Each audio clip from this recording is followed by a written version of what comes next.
شروع اللہ کا نام لے کر جو بڑا مہربان نہایت رحم والا ہے۔ سورج کی قسم اور اس کی دھوپ کی، اور چاند کی جب وہ اس کے پیچھے چلے، اور دن کی جب وہ اسے روشن کر دے، اور رات کی جب وہ اسے چھپا لے، اور آسمان کی اور اس ذات کی جس نے اسے بنایا،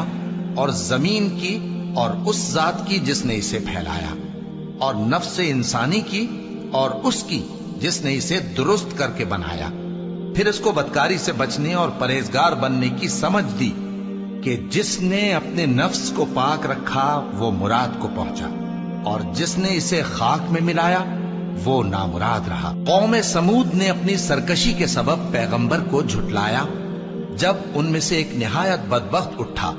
تو اللہ کے پیغمبر صالح نے ان سے کہا کہ اللہ کی اونٹنی اور اس کے پانی پینے کی باری سے خبردار رہو، مگر انہوں نے پیغمبر کو جھٹلایا۔ پھر اونٹنی کو مار ڈالا تو ان کے رب نے ان کے گناہ کے سبب ان کو نیست و نابود کر دیا، پھر سب کو برابر کر دیا، اور اللہ کو ان کے بدلہ لینے کا کچھ بھی ڈر نہیں۔